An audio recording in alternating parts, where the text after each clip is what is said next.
Assalamualaikum warahmatullahi wabarakatuh. Salam sejahtera, salam satu Malaysia. Waalaikum dachan hao annyeong saya konnichiwa. What's up guys? Bersama saya Kai Sensei guys. Belajar akaun cara smart and easy guys. Okay guys, kali ini saya akan bincangkan topik yang keempat iaitu klasifikasi akaun dan persamaan perakaunan dengan subtopiknya ialah persamaan perakaunan guys. Okay guys, yang bagi baru menonton video saya jangan lupa like, subscribe dan share guys. Okay guys, untuk dapatkan buku teks digital dan latihan boleh dapatkan di bahagian description di bawah guys. Okay guys, apa kita tunggu lagi? Vamos!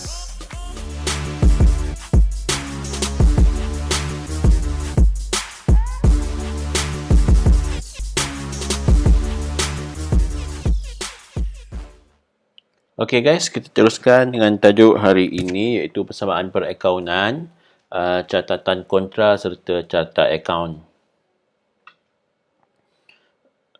Okay, kita lihat selanjutnya pembelajaran. Okay, pelajar boleh menulis rumus persamaan perakaunan tanpa hasil dan belanja. Okay, rumus ni pelajar kena ni lah guys. Kena ingat, kena hafal, kena faham. Okay, ni persamaan dia. Sama macam persamaan linear. Konsep dia lah. Aset sama dengan liability tambah equity pemilik. Okay. Baca 10 kali. Hafal ke? Aset sama dengan liability tambah equity pemilik. Kemudian, contohnya aset adalah 10,000. Okay. Dia sama dengan liability contohnya 3,000. Okay. Ataupun tambah equity pemilik ialah 7,000. Okay guys. Jadi, bila ditambah 7,000 tambah 3,000, nilai dia sama dengan nilai aset dia tetap 10,000 guys. Alright, seterusnya, setiap pelajaran pelajar boleh menghitung aset liability atau equity pemilik tanpa hasil dan belanja menggunakan rumus persamaan perakaunan guys. Alright guys, apa-apa hal kita tulis dulu persamaan.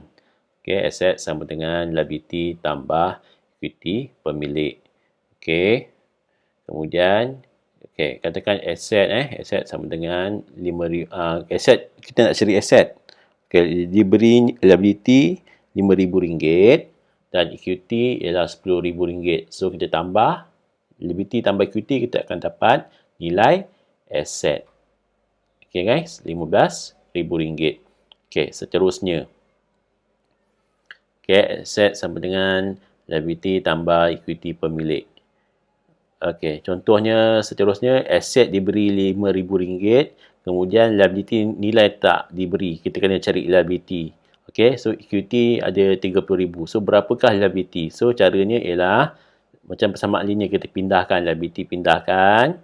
Okey, jadi sama dengan liability sama dengan RM50,000 tambah tu ditolak RM30,000. So kita akan dapat liability sama dengan RM20,000. Okay guys, seterusnya. Okay, aset sama dengan liability tambah equity pemilik. Kita tengok soalan. Aset diberi RM70,000, kemudian liability diberi RM20,000. Berapakah nilai equity pemilik? Equity, kita nak cari equity pemilik ataupun nak cari modal. Okay, so sama juga kita buat equity pemilik sama dengan RM70,000 tolak RM20,000. Okay. Jadi nilai equity pemilik ialah RM50,000. Okay, jadi satu persamaan tu kita boleh selesaikan 3 perkara lah. Yang utama kita boleh cari. Okay, next. Setiap pembelajaran, pelajar boleh menunjukkan kesan setiap urus niaga terhadap persamaan perakaunan tanpa hasil dan belanja guys. Alright guys. Okay, apa-apa tulis persamaan. Aset sama dengan liability tambah equity pemilik. Katakanlah aset nilai dia RM10,000, liability tambah equity pemilik RM10,000. So, kita tengok contoh soalan. Okay, urus niaga dalam buku teks ni beli barang niaga RM500 dengan tunai. So, apakah kesan dia? So, inventory kita bertambah. Sebab barang niaga tu adalah inventory. Ia adalah aset. Tunai pun berkurang RM500. Tunai pun adalah aset. So, penerangannya membeli barang niaga, inventory bertambah RM500. Tunai di tangan berkurang RM500. Kerana tunai telah dibayar semasa membeli barang niaga. So, dalam urus niaga ni, aset kita yang bergerak, bertambah dan berkurang. So, kita lihat contoh di bawah ni tadi. Aset RM10,000. Okay, kita beli inventory bertambah RM500. Kemudian kita bayar dengan duit tunai aset kita berkurang RM500. Okay, jadi liability dan equity pemilik tetap sama, jumlah dia RM10,000. So, ending dia kiri dan kanan kita tetap sama. Okay, apa-apa berlaku, okay, dia mesti memenuhi konsep persamaan perakaunan. Dia mesti sama. Okay, RM10,000 dan RM10,000. Next. Okay, kita tulis persamaan dulu. Okay, katakan aset ada RM10,000. Okay, liability kita ada RM3,000. Kita pemilik RM7,000. Kita tengok urus niaga. Okay, contoh ya. Okay, beli barang niaga RM2,400 secara kredit. Kita beli barang secara kredit. So, inventory bertambah RM2,400. Akaun belum bayar pun bertambah. Beli secara kredit maksudnya beli secara hutang. Kita hutang orang. Okay, kita tengok penterangan. Membeli barang niaga inventory bertambah RM2,400. Maksudnya inventory kita bertambah. Inventory itu stok. Bahasa lama dia. Okay, akaun belum bayar bertambah RM2,400 kerana membeli secara kredit. Kredit tu adalah hutang. So, kita hutang orang bertambah RM2,400. So, berdasarkan contoh dekat bawah, kita lihat. Okay, so RM10,000 aset bertambah dengan RM2,400. Okay, sama dengan liability asalnya RM3,000, kita hutang orang, akaun belum bayar. Akaun belum bayar, bawah liability. So, bertambah juga RM2,400, kita pemilik tak berubah, sama RM7,000. So, bila dipermudahkan, RM12,400 adalah aset. Okay, liability menjadi RM5,400 tambah RM7,000. Okay, akhirnya jumlah dia tetap sama. Memenuhi persamaan perakaunan RM12,400. Okay, macam ni konsep dia. Okay guys, faham? Okay, next. Okay, menulis rumus persamaan perakaunan dengan hasil dan belanja. Tadi langkah pertama, persamaan. So, kita ingat balik, aset sama dengan liability tambah equity pemilik. Kemudian kita nak ada penambahan sedikit. Okay, aset sama dengan liability tambah modal. Equity pemilik tu dipecahkan. Kita kecilkan dia menjadi modal. Kemudian tambah untung bersih atau tolak rugi bersih. Dia salah satu. Okey. Lagi satu formula ialah aset sama dengan liability tambah modal tambah hasil tolak belanja. Dia salah satulah. Okey. So, penggunaannya sama je. Okey, mari kita lihat contoh. Setiap pembelajaran pelajar boleh menunjukkan kesan setiap urus niaga terhadap persamaan perakaunan dengan mengambil kira hasil dan belanja. Okey, kita tengok contoh. Okey, jual barang niaga berkos RM400 dan tunai RM480 diterima. Kita jual barang niaga. Okey, so kesan dia bila kita jual barang niaga, kita ambil barang pada inventory. Inventory kita berkurang RM400. Okey, duit tunai bertambah sebab kita dapat duit RM480. Okey, kos inventory tadi RM400. Kita jual RM480. So, kita untung. Untung kita bertambah ataupun modal kita bertambah. Okey, so ini penyerangannya. Menjual barang niaga, inventory berkurang RM400. Tunai di tangan bertambah RM480 kerana menerima tunai daripada jualan. Kemudian, untung bersih kita dapat RM80. Itu pengiraan dia. Okay, kita tengok contoh kat bawah. Ini contoh lain ya. Berdasarkan urus niaga ni. RM5,000 aset. Liability RM2,000 tambah RM3,000. Untung bersih ataupun rugi bersih. Untung bersih adalah kosong. Tiada nilai. So, jadi kita tambah RM5,000. Kita tolakkan dulu RM400. Kemudian, kita tambah RM480. RM400 tu inventory kita keluarkan dulu. Kemudian kita dapat duit RM480. Ianya adalah aset semuanya. So, kemudian sama dengan RM2,000. Kemudian tambah RM3,000. Okay, kemudian kita ada untung RM80. So, tambah RM80. Okay, itu adalah untung. Okay, jadi akhirnya dia memenuhi konsep persamaan perakaunan. Aset sama dengan liability tambah equity pemilik tu, ending dia 5080, 5080. Nilainya mesti sama, mesti seimbang. Okay guys, next. Okay, pelajar menunjukkan kesan ambilan barang niaga dan ambilan aset oleh pemilik terhadap persamaan perakaunan. Ini penting bila ambilan barang niaga. Itu fokuskan pada ambilan barang niaga. Ambilan ni biasanya untuk kegunaan peribadi. bila ada perkataan ambilan barang niaga ni. Kita lihatlah untuk kegunaan siapa. Okay, mula-mula kita tulis aset sama dengan liability tambah modal. Okay, sama dengan equity pemilik tu kita tekan jadi modal, urus niaga terlihat. Mengambil tunai di tangan 200 untuk kegunaan peribadi. Bila dia nyatakan untuk kegunaan peribadi, so ianya adalah ambilan. Okay. So, kalau untuk kegunaan perniagaan, kita tak bagi ambilan. Bila guna peribadi je. Peribadi untuk keluarga. Okay. Okay, so kesannya dia ambil duit tunai. Tunai berkurang 200 dan modal pun berkurang 200 lah. Okay, sebab modal pemilik yang beri peringkat awal, pemilik memasukkan modal kepada perniagaan. So, perniagaan berhutang dengan pemilik. So, bila pemilik ambil balik RM200 dekat perniagaan, bawa balik rumah untuk gunaan sendiri, so hutang perniagaan tu terhadap pemilik berkurang 200. So, tu modal dia berkurang 200. Okay, so tunai di tangan dikeluarkan daripada perniagaan, aset perniagaan akan berkurang 200. Ambilan aset tersebut akan mengurangkan ekuiti pemilik perniagaan sebanyak 200. So, ni contoh dia asal. Okay, contoh. Katakan aset 5,000, liability 2,000 dan modal dah 3,000.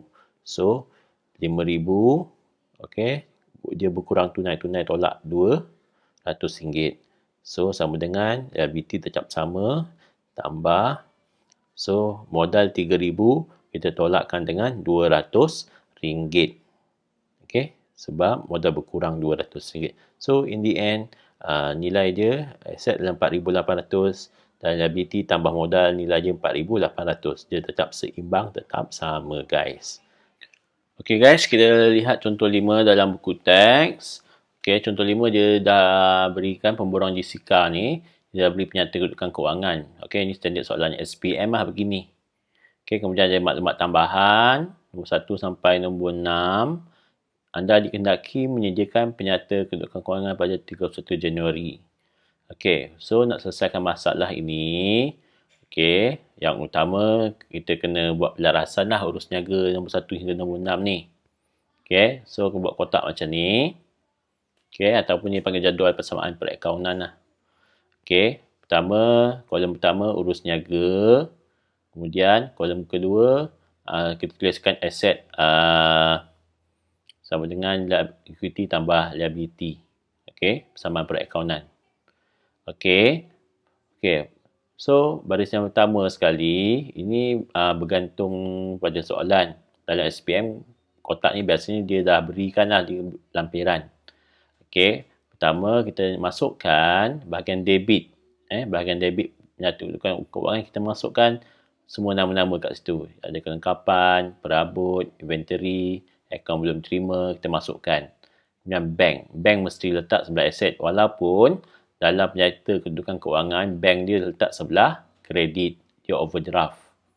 Okey, kita letak saja dekat situ, dekat bahagian aset sebab dia bawahnya aset sebenarnya. Kemudian tunai. Okey. Kemudian kita masukkan pula bahagian bahagian kredit, modal, untung bersih dan akaun belum bayar. Okay, dah selesai. Baru kita masukkan baki-baki dia tadi lah. Maksudnya RM jangan lupa tulis. Ini standard buku teks RM. Bagi setiap kolom tu jangan lupa tulis RM. Okay, so kita tulis baki BB, baki bawah-bawah. Maksudnya baki BB tu. So, yang pertama, kita masukkan semua bahagian debit. Bahagian debit penyata kewangan berserta dengan bank tu lah, overdraft. Nanti saya terangkan. So, masukkan satu-satu. Pada atas. Masukkan semua baki nilai di situ, di kolom pertama. Masukkan. Okey. Sekarang bila dah masukkan, lihat kolom bank. Bank, bila overdraft, okey, untuk jadual persamaan perakaunan ni, kita buat kurungan. Itu tandanya adalah overdraft ataupun negatif lah. Begitu, maksudnya kita berhutang dengan bank RM1,080.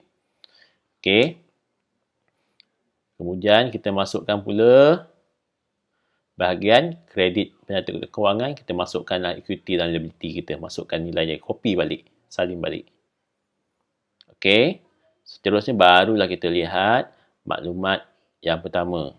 Okey. So, baca. 5% daripada inventory dijual pada harga 1250 secara kredit kepada syarikat Waseng. Okay. So, jadi 5% daripada inventory. So, kita lihat inventory. Okay, 21,900. Okay, baki dia. Okay, kita tengok kolom inventory 21,900. Kita darabkan dengan 5%. So, nilai kita jual adalah 1095 inventory yang kita keluarkan. So, untuk untung bersih, kita jual pada harga 1250 secara kredit. Jadi, kita ada untung dekat situ, 155. Okay, so rekod je, tulis inventory kita berkurang 1095. Tadi dah kira kat bawah. Okay, kemudian inventory berkurang. Kemudian kita jual secara kredit, maksudnya akaun belum terima. Akaun belum terima bertambah 1250. Okay, orang hutang kita. Okay, kemudian untung bersih kita bertambah 155. Okay, ini cara merekod dia. Okay, seterusnya akaun nombor 2, akaun belum bayar dijelaskan sepenuhnya dengan tunai 3,000. So, kita kena fikirlah. Okay, apa yang bertambah, apa yang berkurang. So, kita jelaskan dengan tunai. Kita bayar dengan tunai. So, duit tunai kita berkurang. So, nombor 2 kita tulis tunai berkurang 3,000 dalam kurungan 3,000. Kemudian kita bayar sepenuhnya. Kita tengok baki hutang ada berapa? 3,200 di akaun belum bayar. So, kita tolak dulu sepenuhnya dulu. 3,200. Kemudian 3,200 tolak 3,000 ada beza 2,000. So, 2,000 tu adalah diskaun diterima. So, kita untung. Kita dapat diskaun. Kita hutang 3,200. Kita bayar 3,000. Untung ke rugi? Untung kan? So, untung kita bertambah RM200 guys. Okay guys. Seterusnya, ambilan barang niaga 500 adalah untuk tujuan promosi. Okay. So, ambilan barang niaga. Bila ambil barang apa yang berkurang? Inventory lah. Barang niaga. So, inventory bertambah ke berkurang? Kita ambil. Ambil, berkurang lah. Berkurang 500. Untuk tujuan apa? Promosi. Promosi, kita tengok tak boleh masuk dekat mana. Promosi ni adalah belanja. So, belanja ia akan mengurangkan untung. So, belanja kita bertambah. So, ia akan mengurangkan untung. So, untung bersih berkurang RM500 guys. Okey, seterusnya seorang penghutang telah meninggal dunia dan hutangnya RM1,000 hendaklah dihapuskan sebagai hutang lapuk. So, hutang adalah akaun belum terima, kita tidak boleh nak collect lah. Nilai dia RM1,000 sebab dia dah meninggal dunia. Kemudian dihapuskan sebagai hutang lapuk. Hutang lapuk adalah belanja. Okey. So, akaun belum kita rekodkan nombor 4. Akaun belum terima, kita tolak RM1,000 ke dalam kurungan. Sebab kita tak boleh collect, tak boleh kumpul, tak boleh kutip. Kemudian, di untung bersih, dia mengurangkan untung lah sebab belanja kan. Kira halal. So, kita belanja je RM1,000. Mengurangkan untung kita. Okay. Seterusnya, nombor 5. Faedah atas simpanan 600 dikreditkan terus oleh bank. Okay. So, ini adalah faedah atas simpanan. Kita simpan duit dalam bank banyak-banyak ataupun kita ada akaun semasa ke akaun lain, dia masukkan duit dalam bank. Bila duit kita dalam bank tak digunakan, dari bank bagi faedah atas simpanan kita lah. Biasa atas akaun simpanan kita. Okay. So, rekod je. Kita tengok, lihat di situ nombor 5. Bank kita bertambah 600. Duit dalam bank bertambah 600. Okay. Kemudian, faedah ni, kita ambil dikira sebagai kita punya menambahkan kita punya untung lah. Kita dapat duit kan, untung. Okey, seterusnya untung bersih pun bertambah 600 dan akhir sekali tengok syarikat wang membayar menggunakan cek untuk menjelaskan invoice-nya. Okey, syarikat Waseng tadilah, Waseng tadi. Okey, 1250. Okey, so nombor 5, 1250 kita dapat duit bentuk cek, duit dalam bank kita bertambah 1250. Kemudian hutang Waseng pada kita perlu ditolak 1250 iaitu di akaun belum bayar. Akaun belum terima. Minta maaf. Okey, so buat yang bentuk kurungan. Okey, dah habis semua dah direkodkan. Okey, kita jumlahkan column by column lah. Selesai dengan Excel tu kelengkapan kita jumlahkan pada atas sampai bawah. Berapa ke jumlah dia? 4580 78,000. Okey, 20305, 2450, 770, 4800.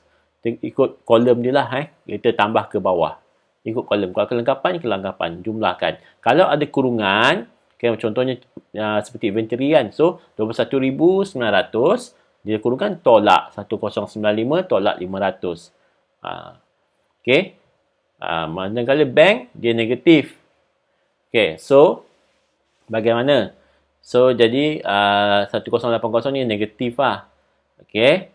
Jadi 1250 tu kita tambahkan dulu 600, kemudian kita tolak 1080. Kita nak baki dia. Okey, kemudian kita selesaikan bahagian equity tambah liability, begitu juga 1300, 21735. Okey, kadang-kadang guys, di bahagian equity ni ada ambilan, kolom ambilan. Okey, kolom ambilan, okey, tulis macam biasa je. Okey, tak perlu kurungan. Okey, sebab ambilan tu dia bertambah.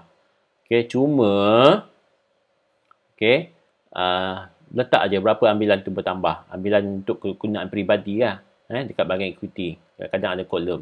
So, bila dah jumlah dekat bawah, okey, nanti ambilan dia juga tak perlukan kurungan. Okey, kita nak jumlah je. So, nanti bila buat pengiraan untuk imbangan bawah ni, 151735 ni, bahagian kredit, bahagian equity tambah liability itu, jangan tambah ambilan lah, tolak ambilan tersebut. Okey. Alright. Dah selesai, dah seimbang jumlahnya.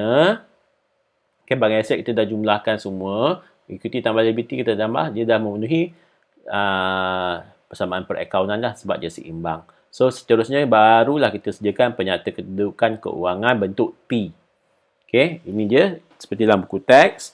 So, kita tuliskan dulu nama perniagaan dia, pembaruan Jessica, salin balik. Soalan dia penyata kedudukan keuangan pada 31 Januari 2017. Dan seterusnya, mulakan bahagian debit, aset bukan semasa, kita ambil kelengkapan. Kita masukkan. Okey, selesaikan dulu aset. Kemudian, perabot. Masukkan aset bukan semasa. Okey.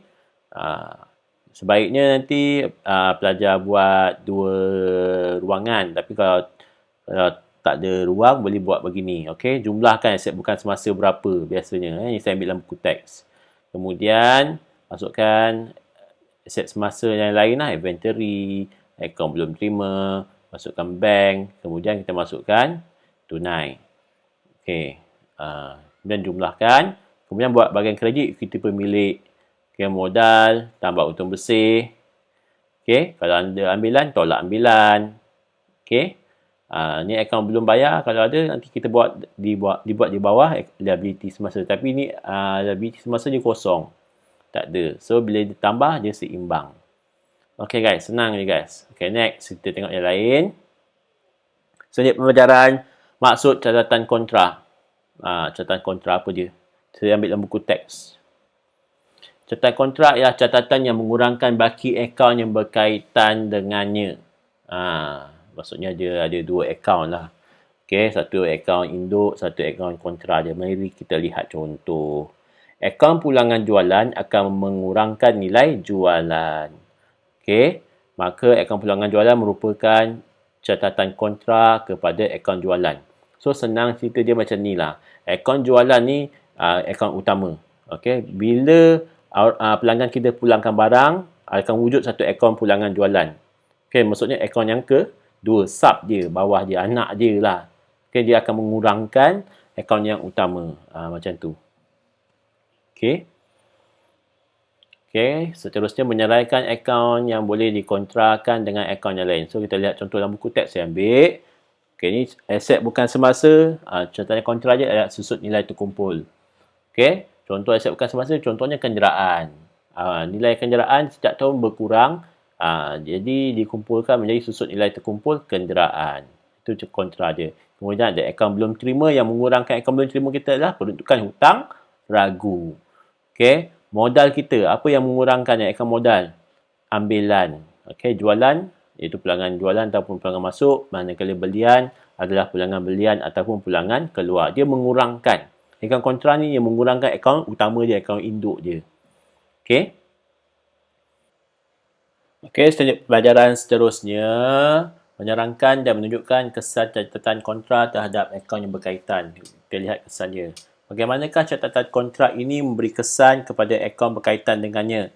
Okey, catatan kontrak akan mengurangkan baki dalam akaun berkaitan dengannya. Kesan pengurangan baki daripada catatan kontrak terhadap akaun berkaitan dengannya dapat dilihat daripada akaun perdagangan dan untung rugi dan juga penyata kedudukan kewangan yang disediakan pada akhir tempoh perakaunan. Okey, secara ringkasnya, ya, catatan kontrak ni kita boleh tengok pengurangannya ada pada akaun perdagangan untung rugi ataupun penyata kedudukan kewangan. Okey, ada dua-dua tu. Okey, itu je. Okey, ni dalam akaun perdagangan untung rugi kita boleh lihat di situ warna orange tu. Okey, catatan kontrak je ialah pulangan jualan. Dia mengurangkan jualan. Okey. Manakala belian, catatan kontraknya ialah pulangan belian. Tengok, tolak pulangan belian kan. Pulangan belian tu adalah catatan kontraknya. Okey, seterusnya, penyata kedudukan kewangan. Kita lihat warna orange tu atas tu. Perabot, kos, tolak susut nilai terkumpul. Susut nilai terkumpul tu adalah catatan kontrak dia. Dia mengurangkan akaun perabot tersebut. Begitu juga dengan kelengkapan. Okey, kemudian bawah dia, warna pink tu, akaun belum terima. Okey. Catatan kontraknya ialah peruntukan hutang ragu. Dia mengurangkan akaun belum terima. Okey, begitu juga dengan di bawah sekali iaitu modal. Okey, modal tu, modal awal, modal tu catatan kontraknya adalah ambilan. Okey, dia mengurangkan modal lah.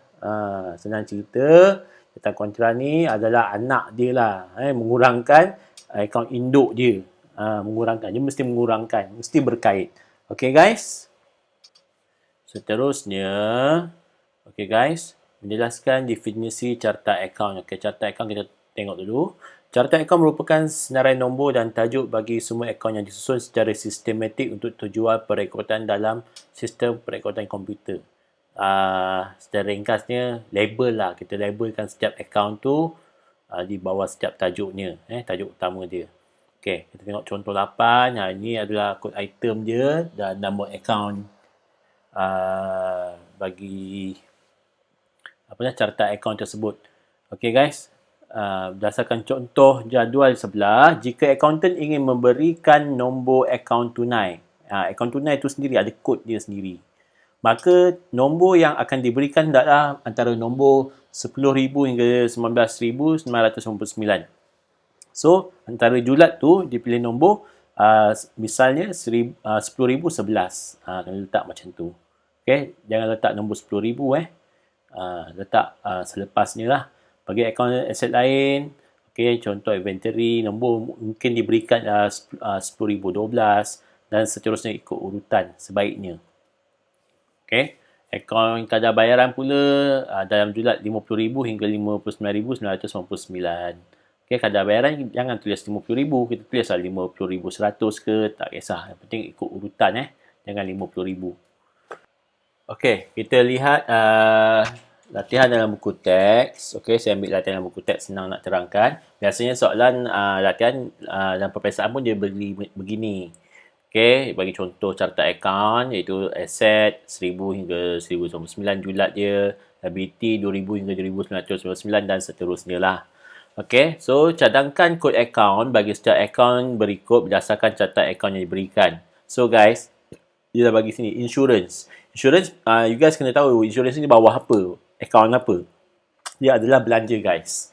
Okey, so kita boleh tulis nombor julat yang antara 3,000 hingga 399. You guys jangan tulis 3,000. 3,000 tu sebenarnya biasanya untuk tajuk dia iaitu belanja. So bawah belanja kita ambil apa-apa nombor antara julat tersebut.